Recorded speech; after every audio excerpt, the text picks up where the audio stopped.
전통 무현물 무림천하 제23화 황금의 치아와 해명의 비급 해독. 낙양 황궁의 대전은 일출의 서광보다 더 찬란한 금빛으로 넘실거리고 있었다. 반란의 선열이 채 마르기도 전이었으나 황궁의 위엄은 이미 무너진 기둥을 세우고 깨진 기화를 갈아치운 듯 장엄하게 빛나고 있었다. 대전의 높은 천장에는 여의주를 입에 문 황금용이 하운용 일행을 위압적으로 내려다보고 있었다. 그 아래 청색 도포를 정갈하게 차려입은 하운용이 설란과 함께 청이방 무사들을 거느리고 당당히 서 있었다. 운용의 뒤로는 팽왕수와 묵검, 영검, 그리고 풍검이 자리하였으며 묵직한 기세를 뿜어내는 마성탁, 그리고 그림자처럼 몸을 낮춘 장칠이 자리하여 그 위세를 더하였다. 황제는 옥좌에서 일어나 천천히 계단을 내려오며 위압적인 용포의 소리를 올렸다. 황제의 눈빛이 하운용의 안광과 마주치자 대전의 공기는 마치 얼어붙은 듯 정지하였다.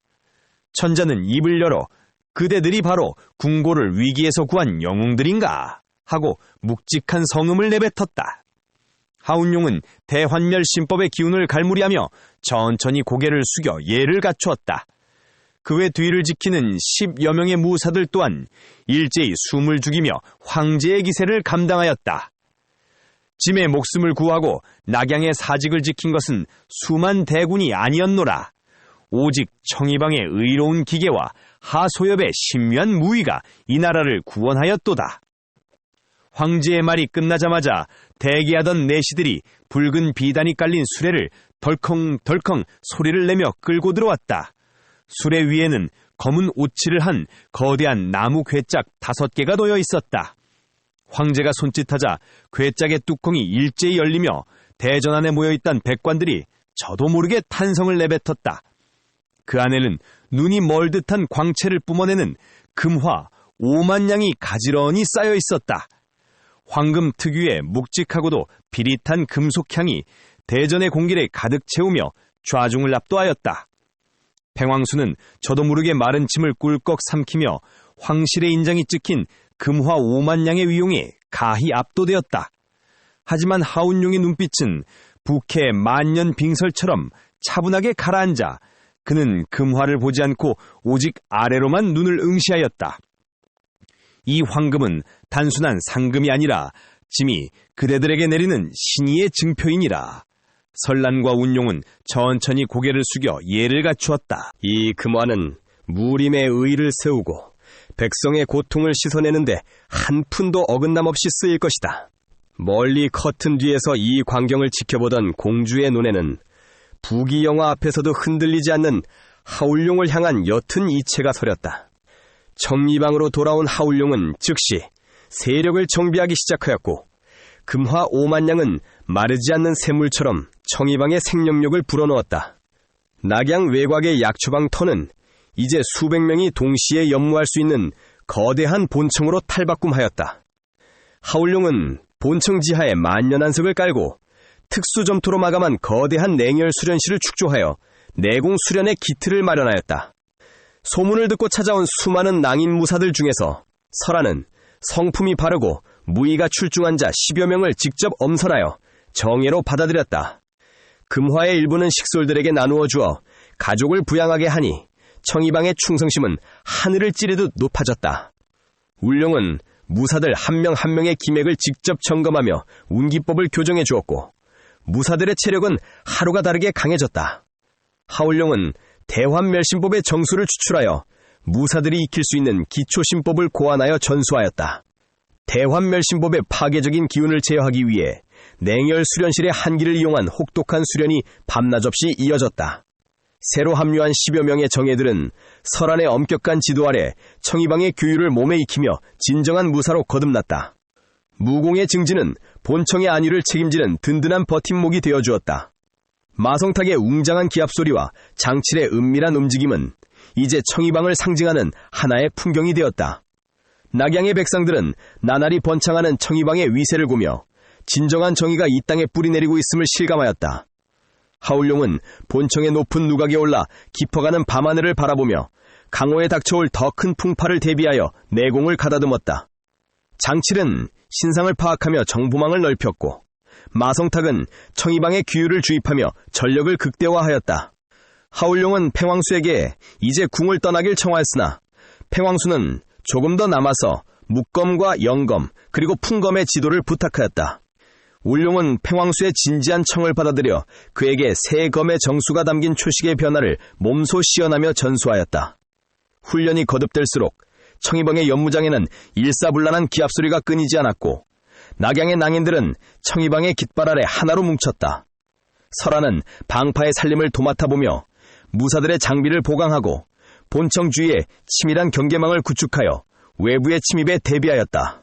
어느덧 낙양에서 청이방의 위상은 명문 정파에 비견될 만큼 높아졌고, 하울룡의 명성은 전하무리모 서서히 퍼져나갔다. 하지만 하울룡의 마음 한구석에는 아직 풀리지 않은 분실한 서영무공의 불길한 기운이 마치 가시처럼 박혀 떠나지 않았다. 깊은 밤 하울룡은 새로 축조된 냉혈수련실의 차가운 만년한석 위에 앉아 고요히 대환멸심법을 운용하며 자신의 내공을 정련하고 있었다. 정순한 기운이 전신을 타고 흐르던 찰나 울룡의 미간이 미세하게 떨리며 서늘한 살기 하나가 그의 감각을 날카롭게 핥히고 지나갔다. 그것은 낙양의 평화로운 공기 속에서는 결코 느껴질 수 없는 비릿하고도 사악한 서영무공 특유의 기괴한 진동이었다. 울룡은 감았던 눈을 천천히 뜨며 북해의 심연보다 깊은 눈빛으로 살기가 느껴진 서쪽 하늘을 향해 시선을 던졌다. 멀지 않은 곳에서 재앙의 씨앗이 피어나고 있구나. 라고 낮게 읍조님은 울룡의 목소리에는 거대한 폭풍을 예견한 잠룡의 위험이 서려 있었다. 같은 시각 구운파의 어두운 지하 감옥에서는 납치된 해명 여승이 형언할 수 없는 고초를 겪으며 서역의 비급을 해석하고 있었다. 간교한 독고황은 해명이 비급을 통해 스스로 무공을 익힐까 의심하여 비급을 낱장으로 찢어 오직 한 장씩만 번역하도록 명하였다. 지하의 습한 공기 속에서 해명은 떨리는 손으로 서역의 문자를 번역하였으나 독고황의 지속적인 협박과 광기는 날이 갈수록 심해졌다. 독고황은 해명이 번역해낸 내용을 한자 한자 음미하며 탐욕스러운 눈빛으로 서역의 기괴한 무공을 자신의 몸에 새겨넣기 시작하였다. 번역된 무공의 성과가 나타날 때마다 독고황의 신형에서는 인간의 기온이 사라지고 점점 더 잔혹한 괴물로 변모해가는 소름 끼치는 살기가 뿜어져 나왔다. 해명은 자신이 번역하는 구절들이 세상을 파멸로 몰아넣을 재앙임을 직감하고 비급의 전체 내용을 알 수 없는 상황에서도 번역 작업을 조금씩 비틀기 시작하였다. 비급의 핵심 구절에서 기혈의 흐름을 미세하게 왜곡하여 독고황의 내력이 손상되도록 유도하는 위험한 도박을 감행한 것이다. 그러나 독고황은 이상함을 감지했는지 이미 번역한 내용을 다시 번역해주길 명령했고, 이전에 번역한 내용과 새롭게 번역한 내용이 다름을 파악하였다. 네 인연, 감히 누구의 눈을 속이려 드느냐? 방금 내가 읊은 구결은 이전 내게 바친 내용과는 천양지차로구나. 글자의 획 하나, 숨소리의 고조조차 내 귀를 피할 수 없음을 정녕 몰랐단 말이냐? 이 비급의 순사를 뒤섞고 낱장으로 건넨 것은 오로지 니년의 얄팍한 술수를 꿰뚫어보기 위함이었다. 다시 번역하거라. 만일 이번에도 앞뒤가 맞지 않거나 내 손바닥 위에서 농간을 부린 흔적이 보인다면 그때는 네 사매들의 목숨뿐만 아니라 니년의 사지마저 온전치 못할 것이다. 단 한자의 오차도 허용치 않을 것이니 목숨줄을 붙잡고 싶다면 머릿속에 든 모든 것을 정직하게 뱉어내야 할 것이니라. 다시 어긋난다면 그날은 니년의 명줄이 끊어지는 날이 될 것이니라.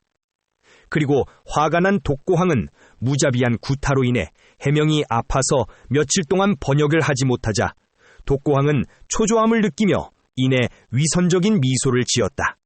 독고황은 비릿한 피냄새가 가시지 않은 그곳에 음식과 영약을 가져와 이 음식을 들고 기운을 차려 다시 비급을 살펴야 하지 않겠느냐 라며 비굴하게 구슬렸다. 독고왕은 번역만 끝나면 살려주겠다고 가증스럽게 약조하며 해명의 입가에 강제로 음식을 먹게 하여 괴물의 가식을 가감없이 드러내었다. 해명은 자신을 때린 손으로 음식을 건네는 독고왕의 손길에서 뼈저린 오한을 느끼며 인간의 도리를 저버린 악마의 그림자를 보았다. 독고왕은 다시 한번 번역 작업이 처음과 다르게 된다면 항산파를 공격하겠다고 협박하였고, 해명은 문중의 안위를 위해 어쩔 수 없이 다시 붓을 들 수밖에 없었다.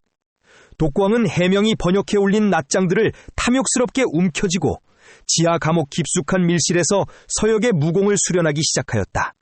그는 번역된 구절에 따라 기혈을 역행시키며 내공을 운용하였고, 그의 몸 주위로는 중원무림에서 본 적 없는 검고 붉은 기운이 피어올랐다. 음산한 기운은 밀실의 벽면을 타고 번져나가며 마치 굶주린 짐승의 울음소리와 같은 파공음을 만들어내었다. 독고왕의 눈동자는 서서히 핏빛으로 물들어갔으며 입가에는 천하를 비웃는 듯한 잔인한 미소가 걸려 있었다. 지하 깊은 곳에서 태동하는 이 불길한 마공은 머지않아 낙양의 평화를 깨뜨릴 거대한 재앙이 될 것임을 예고하였다. 해명은 떨리는 손으로 비급을 옮겨 적으며 자신이 쓴 글자가 강호의 피바람을 불러올 것이라는 공포에 눈물을 흘렸다.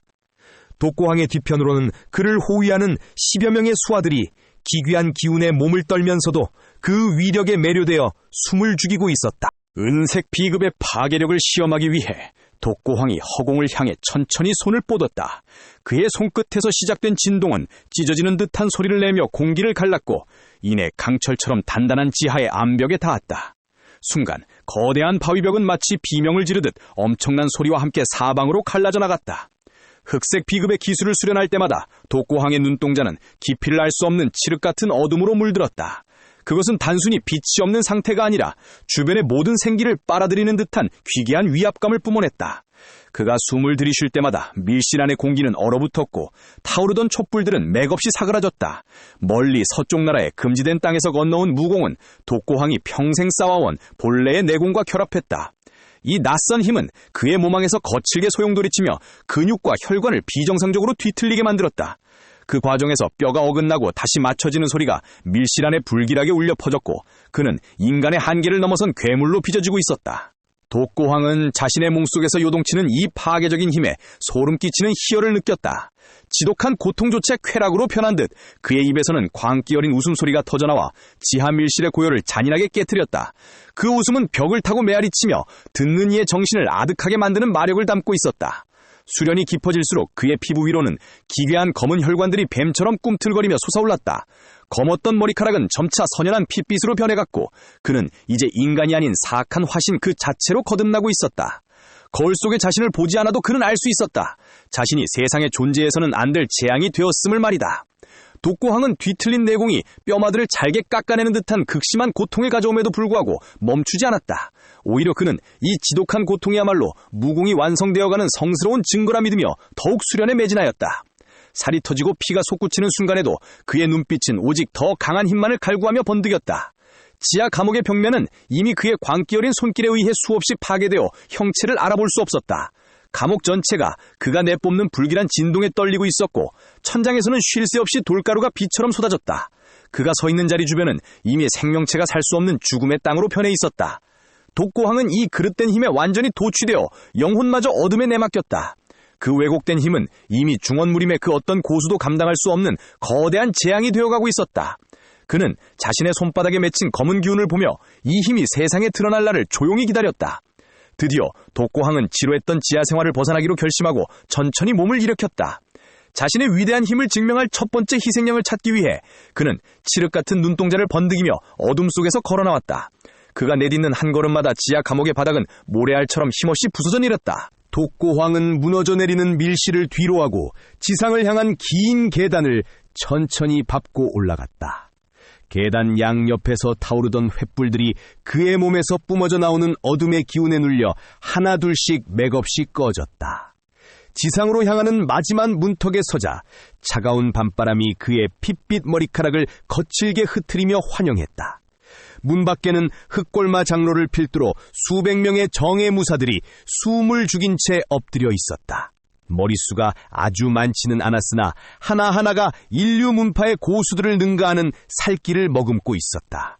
그들은 독고황의 그림자가 나타나자마자 마치 거대한 바위가 굴러오듯 일제히 바닥에 이마를 찧었다. 독고황의 몸에서 흘러나오는 피냄새와 사악한 기운은 숙련된 정예들조차 숨을 쉬기 힘들 만큼 강렬했다. 독고황은 흑골마 장로의 곁을 지나쳐 유령곡 한가운데 솟아있는 거대한 제단 위로 올라갔다. 그의 칠흑 같은 눈동자에 비친 보름달은 마치 그가 내뿜는 도끼에 전염된 듯 붉게 충혈되어 보였다. 그는 자신의 손바닥을 천천히 폈다 접으며 공기 중에 떠다니는 수백 명의 생기를 직접 움켜쥐는 듯한 손짓을 했다. 그가 제단 위에 우뚝 서자 발밑에 엎드린 무리 위로 거대한 어둠의 장막이 무겁게 드리워졌다. 독고왕은 자신을 향해 쏟아지는 공포와 경외심을 영양분 삼아 더욱 기괴하고 거대한 존재로 부풀어 올랐다. 그의 목소리가 유령곡 전체를 뒤흔들자 주변 산맥의 짐승들이 비명을 지르며 사방으로 흩어졌다. 독고왕은 무릎을 꿇고 있는 흑골마 장로에게 손가락질하며 서늘하고 무거운 명령을 내렸다. 장로, 가장 먼저 정파의 자존심이라 불리는 문파들부터 하나씩 찾아가 흔적도 없이 무너뜨려라. 그들의 비명이 이곳 유령곡까지 들릴 만큼 처참하고 잔인하게 짓밟아 무림의 공포를 각인시켜라. 흑골마 장로의 우렁찬 외침과 함께 수백 명의 무사가 일제히 무기를 뽑아들며 하늘을 향해 고함을 질렀다. 독고황은 그 소름 끼치는 소음 속에서 눈을 감고 자신의 힘이 온 세상을 검게 뒤덮는 환상을 보며 만족스러운 미소를 지었다. 그는 이제 인간의 감정이 완전히 타버리고 오직 파괴만을 위해 존재하는 재앙의 신이 되어 있었다. 정파놈들이 오랫동안 쌓아올린 가식적인 평화는 오늘 이 시간부로 끝이다. 이제는 나의 어둠이 세상을 지배할 시간이며 나를 거역하는 모든 것은 먼지가 되어 사라질 것이다. 그의 선언과 함께 유령곡의 하늘은 먹구름으로 뒤덮였고 대지는 거대한 전쟁의 서막을 알리듯 전율하며 울부짖었다.